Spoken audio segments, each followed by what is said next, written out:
Hello, my name is Mark Bartol with Biba Analytics, and today I wanted to discuss the Supreme Court and how it's decided to not be judged by its behavior, basically. Now, I've done some videos on accountability, and this is, it just astonishes me that we're in a situation where judges feel that they're above the law. And of course, having lifetime appointments does not help the issue at all. Now, of course, the only way you can really impeach a Supreme Court judge is by impeachment, of course. But that's not an easy task. But a lot of high power people have been taking these judges for vacations and buying houses for people and their family members and putting their family members through college.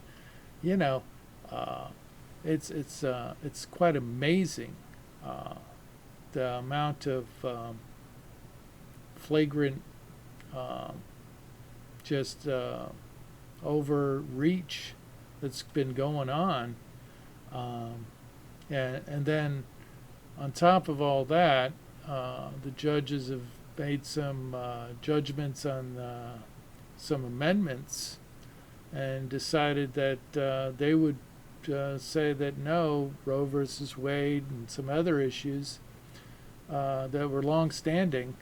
It's like, no, we're not going to go by that anymore. And honestly, it's not their place to change law from the bench. They're supposed to only rule on it, not change the law. And it's amazing to me how that's happened. And without any real, anybody really, deciding that, hey, wait a minute, we can't do that. They're not allowed to change the law from the bench.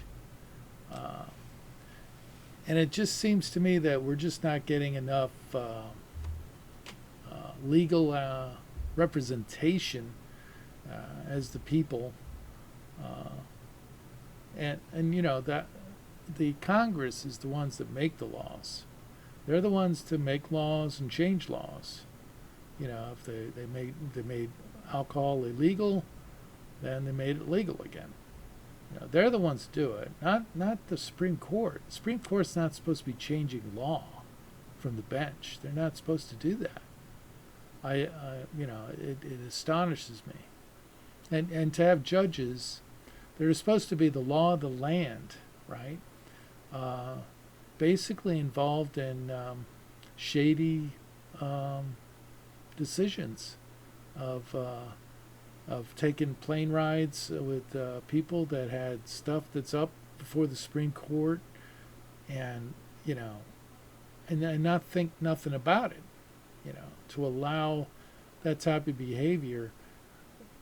The founding fathers did not want that to happen. They had division of government for a reason. You know, I mean, the presidential side is basically your leader that's supposed to be your figurehead.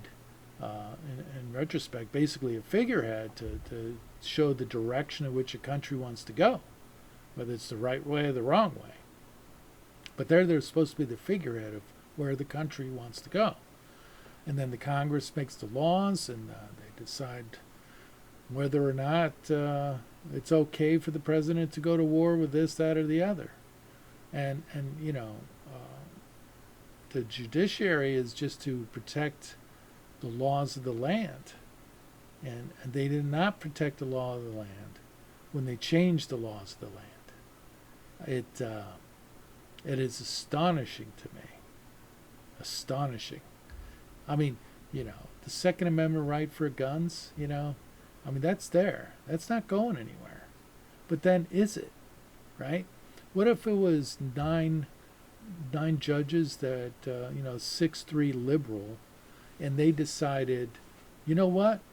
We're not going to have the Second Amendment anymore. We're getting rid of it, just because they decide that they're getting rid of it. That just can't happen, right?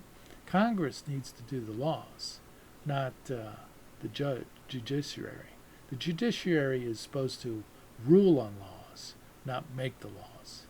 That's Congress's job. And the president, will either sign it or veto it.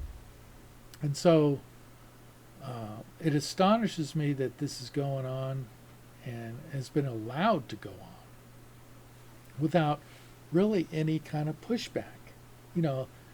I just don't understand what's going on in this country. I mean, there's the law of the land is corrupt, and something's got to be changed. I mean, there needs to be accountability. I've done, accountability is like in my book. It's in everything, including the judiciary. It's got to be accountable. Should they be taking on 14,000 different cases every year? They can't possibly. That should be more. Something about, let's say, Roe versus Wade. If that's to be overturned, then Congress needs to change it and then present it. It can't be presented by just anybody and then it just gets overturned. That's just, it doesn't make any sense that that's happened. It makes no sense at all. I mean, whether you're for it or against it, any kind of laws should be through Congress and then presented as being law. And then the judiciary is to abide by the laws in the Constitution, including its amendments. They must abide by it, not change them. That's Congress's job. And so I don't know what's to be done about it. There's not enough uprising about it. That's for sure. There's nobody seems to really care about anything. The whole legal system, it's just a mess. And, constantly like, oh, we're trying to get more judges. There's always seems to be thousands of judges that need to be appointed, and it just never gets done. It's like, I don't understand how the whole system's even working at all, and they stonewall. They don't put, and then the political beliefs are just so different anymore. What is right, what is wrong. It's like, well, that's where the law comes in. If you stick with the law, it shouldn't matter the political beliefs about it. I understand sentencing might be different from one judge to another. A conservative judge might be a little more harsher than a liberal judge, but, all in all, law should be law, and abiding by the laws of the land should be obeyed, not abused. And I don't understand why there isn't, most of these judges on the Supreme Court were put on and they were confirmed, and they even stated that they wouldn't change set law, and they did it anyway. I don't understand. I don't understand. And, I have mixed views about abortion, and, in some cases abortion was taken too liberally as being just a way of having contraception or whatever, instead of doing that, they just had abortions, and it just became too liberal with it. But for the most part, when you have adoptions available, but people have careers, I guess, but I don't know that that's this is a whole debate all by itself. My feeling is that, all in all, the court system judges should follow the law that's written and not change the law that's written. And it's precedent too. I mean, you're going against precedent on these cases, and you go against it. I don't understand. There's just no, the law is supposed to run by, and I'm no lawyer. I don't know. I know a little bit, but not, to the extent, I mean, all the lawyers in the land and all these judges, where are they? Why aren't they up in arms themselves in the legal system of being so, of the Supreme Court being so out of whack on that? I just don't understand, you know. And we can't have that type of a system of having people that disregard precedent and go around flying on airplanes that of billionaires that have cases up against the Supreme Court, and then they don't even exclude themselves from the case. They stay on the court and judge as well. It's just I just don't understand how that can happen. That is not the way the law of the land should be. And I know the founding fathers did not want that. I mean, corruption to this degree is frowned upon. You know, they did not want a king. They did not want a pope in charge of the thing. You know, separation church and state. I mean, that's a whole other animal there. And part of the reasoning of the overturn of Roe versus Wade was religious, right?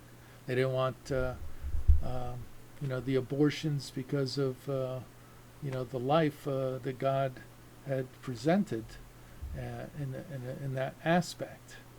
And that's a religious thing. It's not a, religion and the state are to be separate from themselves. I mean, me myself, I feel, there shouldn't be a ban on abortions, but there shouldn't be too liberal either. There should be guidelines, and I think the medium should be there. And they're trying. It's just not. The judges should not have done what they did. The Supreme Court judges overstepped their bounds. They overstepped their power, and there should have been pushback, and there wasn't. There really wasn't. In reality, there was no pushback, and it's discouraging. Thank you for your time.